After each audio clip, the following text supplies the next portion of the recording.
시내 보도된 우리 모습 살펴보는 밖에서 본 한국 코너입니다. 국제문제평론가 임상훈 씨 어서 오십시오. 네, 안녕하십니까. 문재인 대통령이 이제 미국 방문을 앞두고 미국 언론하고 릴레이 인터뷰를 했잖아요. 네, 그렇죠. 국내 언론에도 뭐 보도가 많이 됐는데 네. 다른 외신들도 이걸 주목해서 보도하고 있죠? 네, 그렇죠.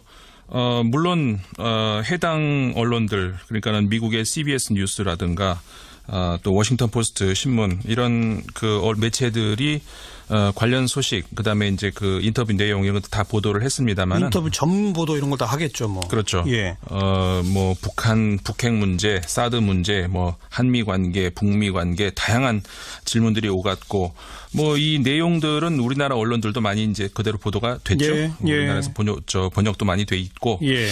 근데 이제 여기에 대해서 또 다른 언론들, 미국의 언론들이라든가 일본의 언론들이 또 반응을 보이기도 했습니다. 네. 그럼 간단하게 소개를 해드린다면은 뭐 그 영국의 로이터 통신이 20일자로 해서 문 대통령 북측의 억류자 즉각 송환 촉구 이런 내용을 제목으로 뽑아서 관련 그 인터뷰 내용을 보도를 했습니다. 로이터 통신은 억류자 문제를 제목으로. 네. 그리고요.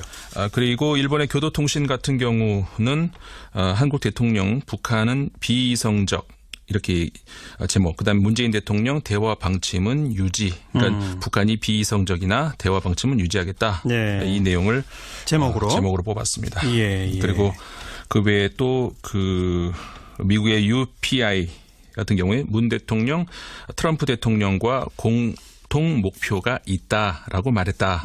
이 점을 제목으로 뽑기도 했습니다. 네. 그 외에 또 이제 그 워싱턴 포스트와의 인터뷰도 있었죠. 그렇죠. 워싱턴 포스트와의 인터뷰 내용 역시 아주 다양한 내용들 그리고 이제 뭐 전문이 다 실리기도 했었는데 개성공단 유지할지 뭐 남북 대화 문제, 대북 압박 문제 다양한 이야기들이 나왔습니다. 사드 예. 문제도 물론 나왔고요. 예. 여기에 대해서 또 이제 외국 언론들이 여기에 대해서 반응을 보였는데요. 예. 예를 들어서 이제 일본의 마이니치 신문 같은 경우에 위안부 문제 공식 사죄를 한국 문 대통령의 그 미국 신문과의 인터뷰에서 주장. 이걸 제목으로 뽑았습니다. 역시 일본이니까 위안부 문제를 주목하는군요. 그렇죠. 예. 반면에 그 일본의 아사히 신문 같은 경우에는 사드 문제 문 대통령이 해명 미국 신문과의 인터뷰에서 예. 그다음에 요미우리 신문 역시 일본 신문이죠. 그 문 대통령 미국 신문과의 인터뷰에서 위안부 일본의 사죄 필요 예. 이렇게 제목을 뽑았습니다. 역시 계속 위안부. 네. 그 외에도 이제 또 일본의 도쿄 신문 그다음에 교도통신 역시 이 관련 소식을 전했는데 위안부 문제 그다음에 그 역시 교도통신도 위안부 문제들을 관심을 많이 가졌네요. 네. 자, 그리고 이 미국하고 북한이 계속 접촉을 이어가고 있다. 네. 이런 보도들이 또 좀 많이 눈에 띄죠? 네, 그렇습니다. 이 보도는 우리나라 국내에서도 보도가 됐었죠. 예. 언급이 됐었습니다. 이게 그러니까 19일자 월스트리트 저널이 보도한 내용인데 예. 미국이 계속 북한에 대해서 압박, 제재 이런 국면 우리도 역시 따라서 같이 공조를 하고 있는데 예. 이런 찰떡 공조 뒤로 미국은 근 1년 동안 대북 채널을 유지해왔다. 이런 내용이었었던 거죠. 그래서 이제 그 우리는 모든 대화 채널이 끊어졌는데 미국이 과연 무슨 내용들을 이야기를 했을까 예. 관심이 갈 수밖에 없는데요. 물론 그 북한에 억류되어 있는 미국인들 관련 그런 그 교섭도 있었고요. 그런데 이런 점이 제목 좀 눈에 띕니다. 제가 이 부분을 그대로 읽어드리면요. 최선희 국장, 그러니까 북한 측 대표입니다. 예. 최 국장을 만난 미국인들은 북한 정권이 핵무기를 계속 보유할 것이지만 이를 제한하는 가능성도 열어놓고 있다는 점에선 최 국장의 입장이 흔들림 없었다고 밝혔다. 그다음에 현지 브루킹스 연구소에 소속되어 있는 아인혼 선임연구원은 그들은 일시적 조치로 제한 또는 동결과 같은 부분적 조치의 가능성도 배제하진 않았다라고 말했다. 예. 그리고 그들은 그것을 공격하지는 않은, 그러니까 부분적 조치의 가능성 이것들을 공격하지는 않았지만 받아들일 수 있다고 말하지도 않았다. 네. 그러니까는 그 북한이 애매한 입장을 계속 보이긴 했습니다만은 결국은 핵무기를 유지하고 있는 것에 대해서 미국과 어떤 뭐라고 할까요? 협상의 여지를 두고 있다. 네. 그런 것들을 그러니까는 근 1년 동안 미국과 북한 사이에서 그 대화가 예. 오갔다 이런 내용이 되겠습니다. 계속 미국한테 그러니까 협상 카드를 던져온 거죠. 그렇죠. 핵무기는 결국 미국에 대한 협상 카드였다. 그렇죠. 이게 이제 핵심이 되는 내용인 것 같습니다. 그리고 오토 원비어 혼수 상태로 돌아왔다가 사망까지 했는데 네. 왜 그렇게 미국 사람들은 북한에 가려고 하느냐 이런 보도가 있다면서요? 그렇습니다. 사실 우리가 생각하기에는 안 가면 될 텐데 왜 그럴까? 네. 그런 것에 대해서 궁금해하는 분들이 많이 계실 것 같은데 미국에서도 이런 그 관련 보도가 좀 나왔습니다. 그러니까 대표적으로 뉴욕 타임즈 같은 경우에 19일자 보도인데요.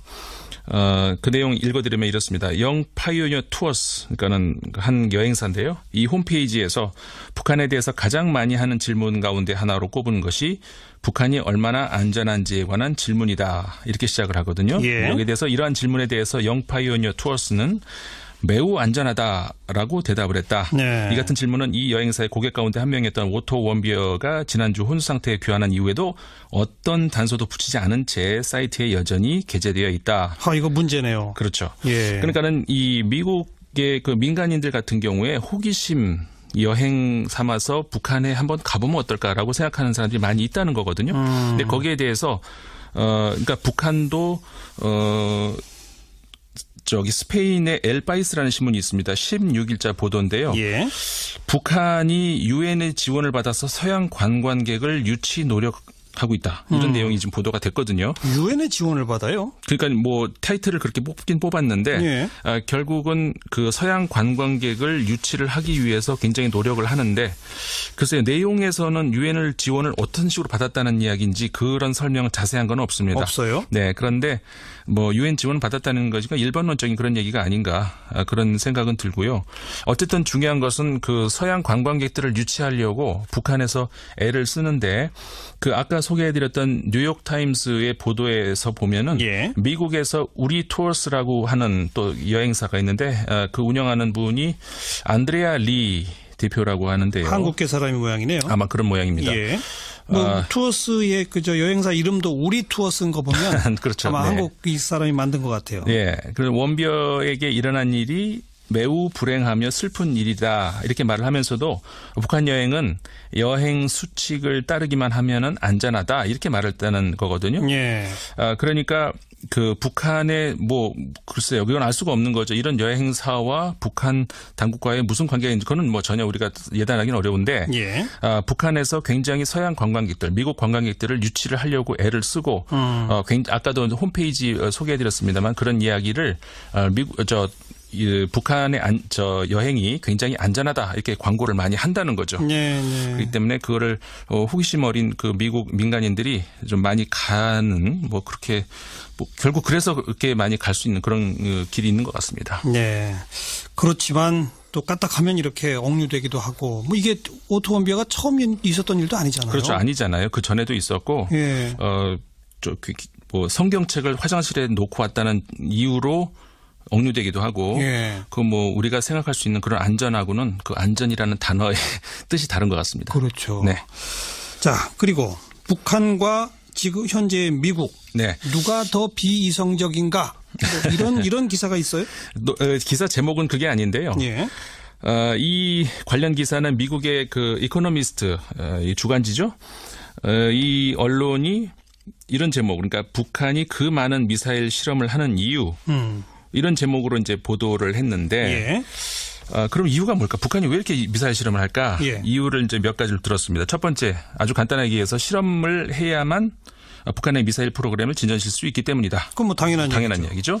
두 번째 해석, 미사일 실험이 주로 선전 목적을 위한 것이라는 관측이다. 내부 선전. 네, 그렇죠. 네. 내부용이라는 거죠. 네. 그다음에 세 번째, 미국과 중국이 북한의 협상 복귀를 압박하기 전에 핵 그리고 미사일 실험을 증대해야 유리한 입지에 처할 수 있다는 것을 김정은이 간파하고 있을 가능성이다.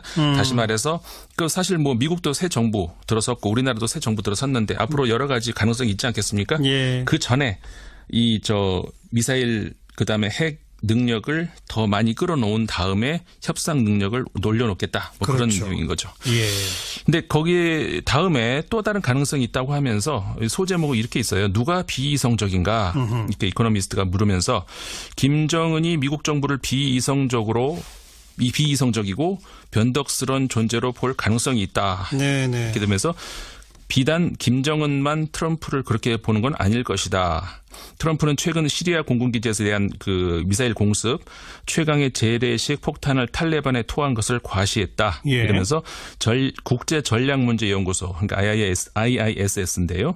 이 마크 피츠패트릭 소장은 트럼프의 그 같은 억지력 과시가 북한의 편집증을 증대시킬 경우에 양날의 검이 될 것이라고 말했다. 이렇게 보도를 하면서 예. 현재로서 물론 북한에 대한 어떤 비이성적인 행위에 대한 우려, 근데 미국도 역시 우려스러운 건 마찬가지 아니겠느냐. 이렇게 또 보도를 하기도 했습니다. 그러니까 쉽게 말하면 김정은이나 트럼프나 똑같다. 그런 셈이죠. 둘 다 비이성적이다. 네. 그런 표현이로군요. 영국 이코노미스트의. 네. 그렇습니다. 한국 이슈를 좀 다룬 외신 보도 가운데 주목할 만한 보도 있으면 좀 하나 소개해 주시겠어요? 네. 사실 그 지난 겨울 이후로 우리 한국 시민들이 가장 어떤 뭐라고 할까요? 그 프라이드를 느낀다 하면은 그 외신들이 많이 썼던 단어 바로 피플 파워 아니겠습니까? 촛불 혁명, 피플 네. 파워. 예. 근데 이제 이 관련해서 보통은 이 정치적인 그런 그 해석으로 많이 가는데 또 특이한 어떤 뭐 해석이 있어서 하나 소개해 드릴까 하는데요. 예, 예. 미국의 포브스라는 우리나라에도 많이 좀 알려진 매체죠. 20일 날짜로 해서 이제 보도가 된 내용이 있는데요. 그러니까는 우리나라 흔히 보는 한국의 모습, 초고속 인터넷, 24시간 밤문화, 인스타그램의 그 K-팝 스타 뭐 이런 번영하는 모습들인데 네. 그 이면에 있는 계속 증가하는 소외된 그룹이 있다. 바로 한국 노년층의 절반이 빈곤 상태에 있는데 노인 빈곤. 네. 네. 이거는 수치가 미국의 2배 이상 되는 것으로 OECD 국가 중에 현재 가장 높은 비율이다. 네. 그러면서 우리나라의 그 노인 빈곤 문제를 꼬집었는데 이 딜레마를 해결하기 위한 노력으로 이제 여러 가지가 있습니다. 뭐 이런 소개를 하는데요. 예. 이게 이제 이런 분석들을 이 언론 매체에서 해놨어요. 그러니까는 우리나라에 있는 하향식 문화에 있는 한국인들이 정부 고위 인사들이 사회적 문제를 해결할 것으로 생각했기 때문에 이 같은 사회 문제 해결에 무력했다. 그러니까 정부가 해결하지 않을 때면은 사람들은 심중의 무력감, 절망감을 느꼈고 네. 그래서 헬조선 이걸 이제 좀 뭐 한국인들이 어쩔 수 없이 영구적으로 불행한 곳이라는 개념을 하고 설명을 했는데 예. 이 헬조선이라는 개념도 그렇게 나오게 된 것이다. 이런 설명을 하면서 예. 근데 이게 이제 변하기 시작했다. 뭐 이런 점을 이야기를 했어요. 그러면서 이 같은 사고방식이 변화하고 있다는 조짐이 있다. 이 정시, 그러니까 레거시 커미티라고 하는, 그러니까 코리아 레거시 커미티에서 KLC라고 하는 것 결성한 어떤 한 분을 소개를 하면서 예. 외국에서 거주하다가 귀국한 사람들이 이런 절망감을 떨쳐버리고 영향력을 미칠 수 있는 자신들의 능력을 인식하고 있다. 그러면서 정부의 이런 걸 믿을 것이 아니라 자체적으로 해결할 수 있는 무언가를 찾자라는 노력이 한국에 있다는 그런 이야기를 했는데요. 그러니까는 시민 주권의 어떤 그 우리가 찾고자 했고 또 어떻게 보면 찾았고 이런 힘들이 단지 어떤 뭐라고 할까요? 정치적 개혁 뭐 이런 것뿐만이 아니라 예. 이런 그 복지 분야에서까지 우리가 할 수 있는 영역들이 굉장히 많다. 우리가 능동적으로 할 수 있는 것이 많다. 이런 정부에만 의존할 것이 아니라 네. 우리들 스스로가 노인 빈곤 문제를 해결해 볼 수 있다. 네. 구체적인 사례들이 좀 보도된 게 있어요? 네, 일단 그 사례 전에 이제 이런 얘기들을 여기다 있겠습니다. 일반 대중들도 자신들에게 그런 힘이 있음을 깨닫고 있다. 그러면서 큰 예로 이제 바로 촛불 집회 예를 들었는데 예. 정부 엘리트층의 부패에 항의하기 위해서 매주 100만 명 이상씩 모였던 작년의 촛불 집회 이런 경험을 하면서 이제 한국 국민들이 이제 그런 것을 하게 됐다는 이런 이야기가 있었는데요. 네. 구체적인 예들을 몇 가지를 소개를 했는데 예를 들자면은 콘텐츠 모니터링 전문 벤처 기업. 사실 저는 처음에 읽을 때 이거 무슨 말인지 잘 몰랐거든요. 예. 근데 이제 이게 말 그대로 그 인터넷을 보면서 인터넷 내용들을 모니터링하는 어떤 그런 일이라고 하는 겁니다. 예. 이런 일을 하는 회사가 이제 에버영 코리아라는 회사인데 이런 그 회사를 설립을 한다던가 뭐 한 음식점이 노인들에게 매일 식사를 무상으로 제공하는 등 여러 가지 예들을 쭉 나열하고 있는데요. 조금 아까 언급하신 그 에버영 코리아라는 회사는 네. 노년층 인력을 주로 고용하는 모양이로군요. 네. 그래서 포브스 말고도 영국의 텔레그래프라는 또 언론이 17일 보도한 내용도 바로 지금 그 이야기를 하고 있는데요. 그러니까는 그 아까 말씀드렸던 그 회사, 그러니까 에버영 코리아 이 회사는 처음에 그 사무실 라운지에 들어가면은 다른 것은 다 똑같은데 하나 첫눈에 들어오는 것이 있다. 그게 뭐냐면 혈압 측정기라는 거거든요. 혈압 측정기를 네. 현관에 두었다. 네. 그걸로 봐서 예사로운 회사는 아니다. 이런 볼 수 있다는 건데 이렇게 이제 조금 읽어드리겠습니다. 인터넷 콘텐츠를 모니터링하는 에버영은 엄격한 나이 정책이 있는데 바로 55세 이상만 고용한다는 것이다. 하하. 이렇게 됐거든요. 그러면서 이제 대표 56세의 정은성 대표라고 하시는데 한국의 인구 통계학적 시한폭탄을 해결하고 젊은 층을 선호하는 한국 기업의 깊이 뿌리 박힌 연령 차별 문화에 도전하는 것을 목표로 삼고 있다. 네. 최고령자 직원이 83세라고 합니다. 아이고. 그래서 노년층들의 장점이 있다고 하는데요. 재밌습니다. 핸드폰에 집착하지 않는 점을 높게 평가한다. 그렇죠. 일하다가 핸드폰 안 본다는 거죠? 그렇죠. 예. 굉장히 뭐라고 할까요? 자부심을 가지고 일을 하시는 것 같아요, 어르신들이. 알겠습니다. 네. 촛불혁명, 피플 파워를 이제는 그냥 정치권에 뭔가를 요구하고 바라기만 하는 것이 아니라 우리 문제 우리가 해결하자라고 하는 식의 인식으로 연결시켰다는 점이 흥미롭고 거기에 구체적인 사례로 언급된 55세 이상만 채용하는 기업도 아주 흥미롭군요. 네. 그럼 여기까지 합시다. 남북 대화 문제, 대북 압박 문제 다양한 이야기들이 나왔습니다. 사드 문제도 물론 나왔고요. 여기에 대해서 또 이제 외국 언론들이 여기에 대해서 반응을 보였는데요. 예를 들어서 이제 일본의 마이니치 신문 같은 경우에 위안부 문제 공식 사죄를 한국 문 대통령의 미국 신문과의 인터뷰에서 주장. 이걸 제목으로 뽑았습니다. 역시 일본이니까 위안부 문제를 주목하는군요. 그렇죠. 반면에 일본의 아사히 신문 같은 경우에는 사드 문제 문 대통령이 해명 미국 신문과의 인터뷰에서 그다음에 요미우리 신문 역시 일본 신문이죠. 문 대통령 미국 신문과의 인터뷰에서 위안부 일본의 사죄 필요 이렇게 제목을 뽑았습니다. 역시 계속 위안부. 네. 그 외에도 이제 일본의 도쿄 신문 그다음에 교도통신 역시 이 관련 소식을 전했는데 위안부 문제 그다음에 역시 교도통신도 위안부 문제들을 관심을 많이 가졌네요. 네. 또 보유할 것이지만 이를 제한하는 가능성도 열어놓고 있다는 점에선 최 국장의 입장이 흔들림 없었다고 밝혔다. 그다음에 현지 브루킹스 연구소에 소속되어 있는 아인혼 선임연구원은 그들은 일시적 조치로 제한 또는 동결과 같은 부분적 조치의 가능성도 배제하진 않았다라고 말했다. 그리고 그들은 그것을 공격하지는 않은 그러니까 부분적 조치의 가능성 이것들을 공격하지는 않았지만 받아들일 수 있다고 말하지도 않았다. 그러니까는 북한이 애매한 입장을 계속 보이긴 했습니다만은 결국은 핵무기를 유지하고 있는 것에 대해서 미국과 어떤 뭐라고 할까요? 협상의 여지를 두고 있다. 네. 그런 것들을 그러니까는 근 1년 동안 미국과 북한 사이에서 대화가 오갔다 이런 내용이 되겠습니다. 계속 미국한테 그러니까 협상 카드를 던져온 거죠. 그렇죠. 핵무기는 결국 미국에 대한 협상 카드였다. 그렇죠. 영국의 로이터 통신이 20일자로 해서 문 대통령 북측의 억류자 즉각 송환 촉구 이런 내용을 제목으로 뽑아서 관련 인터뷰 내용을 보도를 했습니다. 로이터 통신은 억류자 문제를 제목으로. 그리고요. 그리고 일본의 교도통신 같은 경우는 한국 대통령 북한은 비이성적 이렇게 제목. 그다음에 문재인 대통령 대화 방침은 유지. 그러니까 북한이 비이성적이나 대화 방침은 유지하겠다. 이 내용을 제목으로 뽑았습니다. 그리고 그 외에 또 미국의 UPI 같은 경우에 문 대통령 트럼프 대통령과 공통 목표가 있다라고 말했다. 이 점을 제목으로 뽑기도 했습니다. 네. 그 외에 또 이제 그 워싱턴 포스트와의 인터뷰도 있었죠. 그렇죠. 워싱턴 포스트와의 인터뷰 내용 역시 아주 다양한 내용들 그리고 이제 뭐 전문이 다 실리기도 했었는데 개성공단 유지할지. 시내 보도된 우리 모습 살펴보는 밖에서 본 한국 코너입니다.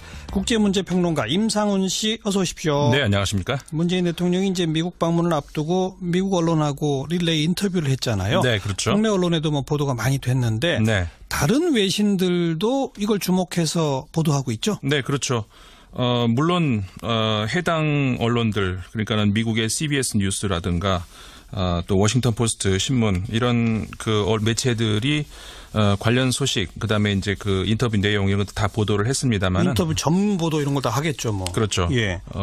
뭐 북핵 문제, 사드 문제, 뭐 한미 관계, 북미 관계 다양한 질문들이 오갔고 뭐 이 내용들은 우리나라 언론들도 많이 이제 그대로 보도가 됐죠. 예. 우리나라에서 번역도 많이 돼 있고. 예. 근데 이제 여기에 대해서 또 다른 언론들, 미국의 언론들이라든가 일본의 언론들이 또 반응을 보이기도 했습니다. 네. 그럼 간단하게 이제 소개를 해드린다면은 뭐. 자, 그리고 이 미국하고 북한이 계속 접촉을 이어가고 있다. 네. 이런 보도들이 또 좀 많이 눈에 띄죠? 네, 그렇습니다. 이 보도는 우리나라 국내에서도 보도가 됐었죠. 예. 언급이 됐었습니다. 이게 그러니까 19일자 월스트리트 저널이 보도한 내용인데 예.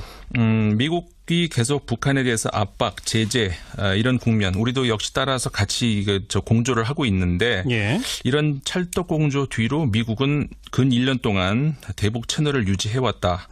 이런 내용이었었던 거죠. 그래서 이제 그 우리는 모든 대화 채널이 끊어졌는데 미국이 과연 무슨 내용들을 이야기를 했을까 예. 관심이 갈 수밖에 없는데요. 물론 그 북한에 억류되어 있는 미국인들 관련 그런 그 교섭도 있었고요. 그런데 이런 점이 제목 좀 눈에 띕니다. 제가 이 부분을 그대로 읽어드리면요. 최선희 국장, 그러니까 북한 측 대표입니다. 예. 최 국장을 만난 미국인들은 북한 정권이 핵무기를